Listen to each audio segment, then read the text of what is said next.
Well, excited about tomorrow. Great opportunity. Two teams that need a win. Obviously, it's always been very difficult to play at Nebraska. They played good basketball versus Purdue, especially in the first half. So we know we're going to get their best shot, and we've got to learn from Michigan State and move on. I think we have, and we're excited for tomorrow. You've been in a situation this year where you've had to play some desperate teams at times, and certainly you guys are sort of in that situation now, having lost 3 in a row. But is there a difference when you play a team that you can sense is really desperate for a win? I think every game in the Big Ten is really, really competitive. You go through stages in a season where you're written off and you're pronounced dead. Wisconsin had it early. Purdue had it early. Ohio State had it, and all of a sudden now they've risen from the dead. We all kind of go through it. And the biggest thing is you can't let it snowball, and you got to find a way to stop it. But the schedule dictates a lot of it too.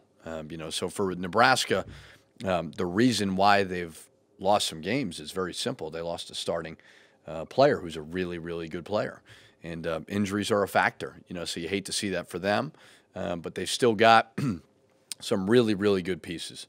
Watson's a terrific player.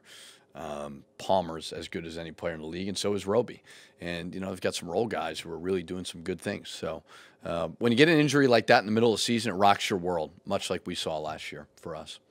Before the Michigan State game, do you feel like your team was playing better defensively? And Michigan State does that to people, but communication-wise, different things in the Michigan State game. Do you feel Michigan State, there's 3 games that have concerned me, especially on the road. Michigan State, Illinois, and Ohio State. Excuse me. We did not respond to their physicality. And it could be chucking a cutter. And instead of cutting harder and being more physical, we didn't do that. Or if it's pushing you off the block, we didn't, fight for the post position. Or, every little thing that Michigan State does to you, we didn't respond well to that. So I think the guys saw it on the film and know that if you want to win in this league, you've got to embrace the physicality of this league. Besides some first half foul trouble, what went into Amir being so quiet on Saturday? I think give credit to Michigan State. We were easy to guard, because Gabe was really the only one hitting shots from the perimeter. And we've got to be able to stretch the court, and we got to be able to spread them out. So I think it was more Michigan State than necessarily was Amir. McQuaid did a good job, and then they kind of loaded up to the ball. You talked about Eric's absence being a factor. What's the update on him? And obviously when he's out, that means obviously other people have to help. Yeah, it's still day-to-day with him. Hopeful for tomorrow, but still not sure. But he's an important piece. It's like with Copeland. It's not as simple as people think when you lose a guy who's starting for you, who's going to be out. And so Motts and Mike and Jarvis and guys like that have got to step up. But it's when you lose a guy who helped you win 24 games 2 years ago, and it's a factor. A player like Amir is going through a little bit of an offensive. What he's going through the last couple of games. Do you just encourage him to let his talent come through, or do you have to have him change his attack? No, I look at Michigan State does that to teams. I don't think he has to change his game as much as anything. There may be something if we see we'll talk about, but he's a talented player, and we ask him to do a lot, and for the most part, he's done a lot. So I don't think you overreact too much from that Michigan State game. I don't think anybody offensively is doing a lot of great things right now. Probably Daniel may be the only one, and Gabe a little bit. What about road environments makes it so hard to respond to physicality? Well, those teams are physical. That has a lot to do with it. That's their identity. Ohio State, Wesson's one of the biggest, toughest covers in the league, and Illinois will just beat you up, and Michigan State will beat you up, and then obviously everybody's better on their home court. So I think it's a little bit of everything, just kind of adds up, and you've got tough teams win on the road. Tough teams find a way to get it done, and so we've got to find a way to get it done tomorrow. Three-point shooting has been the last in the Big Ten right now. What have you seen has been kind of the main issue? Ball's not going in. Pretty simple. It's it's hard. And if it's not going to go in, you better be tough in other areas. And, you know, you got to take great shots. And I don't think we're taking bad shots. You got to be confident. And, again, if you don't miss a shot, get back, get the stop. And that's what we got to do better. What did you feel like Daniel did against the challenge with Nick Ward?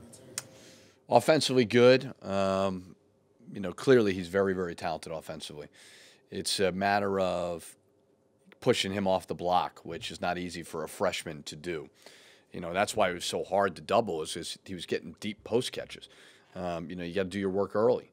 You know, so Daniel, I thought, did a lot of good things. He's had a terrific freshman year, and I think the sky's the limit for him. It's just a matter of that physicality of, you know, so much of this league is finding a way to be physical without fouling.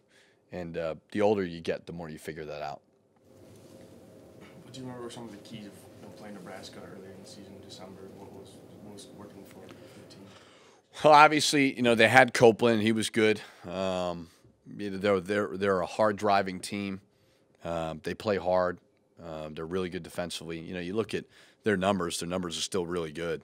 I think they're top 40 in the net, and they've got really good efficiency numbers. You know, it's just kind of like us. It's been recently about figuring out how to score the basketball. You know, but they've got 3 players who could all be all-league type players. Obviously, Tim has had to deal with a lot of criticism because of the losing streak, and I mean, as a friend of his, and seeing Big Ten coaches go through that, you know, how do you? I don't know who's immune. Nobody's immune. You know, I mean, nobody's immune in today's world. It's what you sign up for. Doesn't mean it's easy. It's not easy. You know, it's not, but it's just part of the deal, and it comes with the territory. You know, so he's a really good coach. He's a really good person. Does it the right way. You know, so at the end of the day, for all of us, it's about putting your head on the pillow and believing in what you're doing. And he could certainly do that. He just got an unfortunate blow with an injury. With Jordan and Dupree as captains, I know at some point you talked about a lot of teams going through some losing streaks. I think Tom Izzo kind of challenged Cassius Winston in his leadership, and he responded. At any point, do you go to your captains and kind of say, "Hey, you know, we need more from you"? Or go to everybody. It's not one. It's just not one guy. I mean, you know, it's everybody. You know, when you're in the dog days of February, it's just got to give a little bit more. You know, so I'm not. It's all of us together. I'm not a big single one guy out type of guy. I think we can all do better, and you know, but you can't get too high and too low. We've had a tough stretch. It's been a tough schedule. And, you know, if we can find a way to get Nebraska to be a quality win, and then we get 2 at home.